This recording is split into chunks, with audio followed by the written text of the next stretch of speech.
अल्लाह करीम ने फरमाया वकुल लिल मुमिनीन यगुद्दू मिन अबसारिहिम व यहफज़ू फुरूजहुम।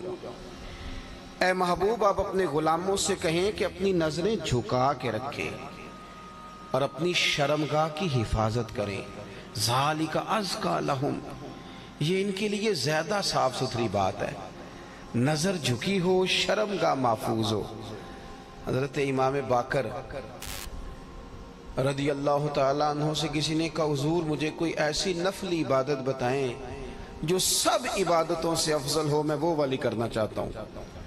लोग कोई वजीफा बताता है, कोई वजीफा बताता है, कोई वजीफा बताता है, तो मुझे ना आप नफली इबादत में से वो इबादत बताएं जो सबसे ज्यादा अफजल हो। तो इमाम बाकर रदी अल्लाह ताला अन्हु फरमाने लगे, रिस्क हलाल कमाया कर और शर्मगाह की हिफाजत किया कर, ये सब इबादतों से अफजल इबादत है। इन दो चीजों पर तवज्जो दे।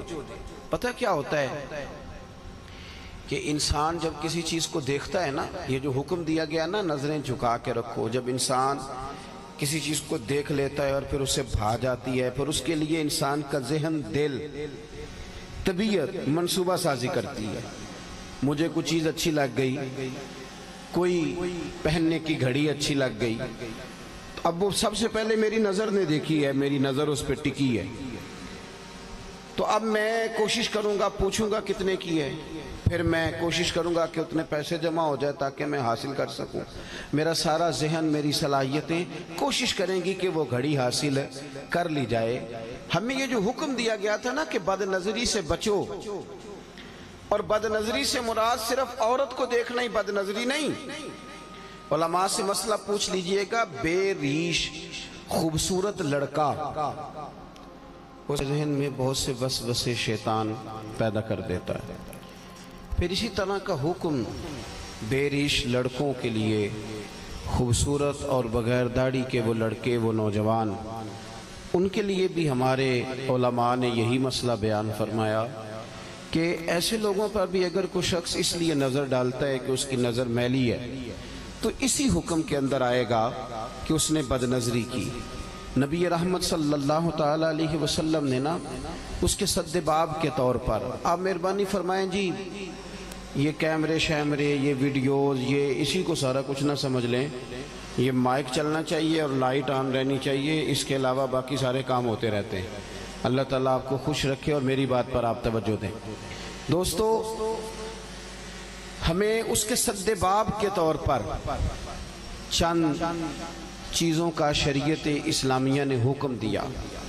एक तो ये कहा कि अपनी नज़र को झुका के रखा जाए, इंसान की नज़र बेदरेग इधर उधर ना उठे, वो अपनी तबीयत में कोई ऐसा हिजान पैदा करने से ही बचे कि वो मैली चीज़ों को देखे। फिर उसके साथ साथ औरतों को हुक्म दिया गया कि वो बापर्दा रहें, अपनी जीनत को जाहिर न करें। हमारे ज़माने के अंदर औरतें अपनी जीनत को जाहिर करने में इस कदर ज़्यादा उरूज पकड़ गई हैं कि कोई उन्हें मना क्या करे, वो लोग जिन्होंने मना करना था वो खुद इस जुर्म में शरीक हो जाते हैं। औरत के लिए ये हुक्म था कि वो बन संवर के बाहर ना निकले, अपनी जीनत अपने खामंद के अलावा किसी पर जाहिर ना करे। अब आप ये देखिए कि ये मर्दों की बहुत बड़ी जिम्मेदारी थी कि वो खवातीन को इस पर समझाते और कायल करते, उनकी तवज्जो इस बात पर दिलाते कि तुम्हारा अपनी जीनत को छुपाना तुम्हारे लिए फायदा मंद है। जदीद हमारा जो सेकुलर तबका है वो ये कहता है कि पर्दा औरत के लिए कैद है, तो हम ये कहते हैं कि रात को जो आप ताला लगा के अपने घर को अंदर से सोते हैं और सारे किवाड़ आप बंद कर लेते हैं, तो क्या आप कैद होकर सोते हैं?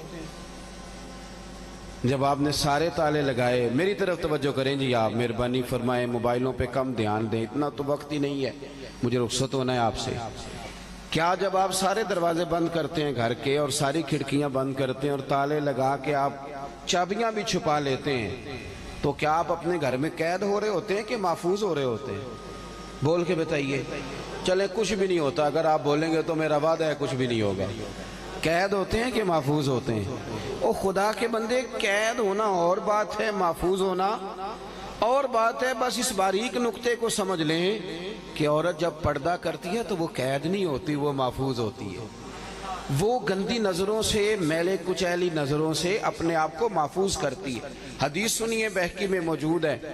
امام بہقی فرماتے ہیں کہ لعنت اس پر جس نے بری نظر سے دیکھا. حضور فرماتے ہیں لعنت اس پر جس نے دیکھا، اور فرمایا لعنت اس پر جسے دیکھا گیا. جس نے دیکھا اس پر بھی لعنت، اور جسے دیکھا گیا. اس کا کیا مطلب ہے؟ اس کا مطلب یہ ہے کہ جو بندہ بن سور کر تیار ہو کر، جو عورت بن سور کر تیار ہو کر باہر نکلی ہی اس لیے تھی کہ مجھے دیکھا جائے، اس کے ذہن میں یہ بات تھی مجھے دیکھا جائے، تو حضور فرماتے ہیں اس پر بھی لعنت ہو. مجھے بتلائیے نا، یہ جو عورتیں نئے کپڑے پہن کے اور بھڑکیلے قسم کا فیشن کر کے باہر نکلتی ہیں، کس مقصد کے لیے نکلتی ہیں؟ شادی بیاہ اور دیگر تقریبات میں جو جایا جاتا ہے اس کے پیچھے مقصد کیا ہوتا ہے؟ کیا وہ اس لیے جاتی ہیں کہ صرف میرا خاوند مجھے دیکھے، صرف اس لیے کہ میرا شوہر مجھے دیکھے، اس لیے جایا جاتا ہے؟ اس کا مقصود کیا ہے؟ اور پھر جو آ کر کے تبصرے کیے جاتے ہیں کہ فلاں نے میرے آج کپڑے کو دیکھا، میرے ڈیزائن کو دیکھا تو وہ دیکھتی رہ گئی. اس کا معنی کیا ہے؟ کچھ جگہ تو ایسی ہیں نا میرے بھائی جہاں ہم غیر محتاط ہوتے ہیں تو حالات خراب ہوتے ہیں. ایک ذرا کم کریں گے. کچھ جگہ تو ایسی ہیں جہاں ہم پہلے خود کوئی ایسی چنگاری جلاتے ہیں کہ جس سے پھر لاوا پکتا ہے اور حالات خراب ہوتے ہیں. تو پردے کا جو خاص حکم تھا، پردے کے تعلق سے جو خاص چیزیں تھیں، مجھے آپ کیا لینے دیں، آج آپ کیا لینے دیں کہ وہ پابندی دیندار لوگ بھی نہیں کر سکے. انہوں نے بھی توجہ نہیں کی، انہوں نے بھی خیال نہیں کیا. مثلا ایک اسلامک پروگرام چل رہا ہے اور دینی سوال اور جواب ہو رہے ہیں، اور مفتی صاحب نے اور علامہ صاحب نے اور فلانے صاحب نے بتانے ہیں، تو وہ کوئی لڑکا بھی پوچھ سکتا تھا. اس پروگرام میں لڑکی کا کیا کام تھا؟ اس کو ایز اے اسپیشل بٹھا کے اس سے سوال جواب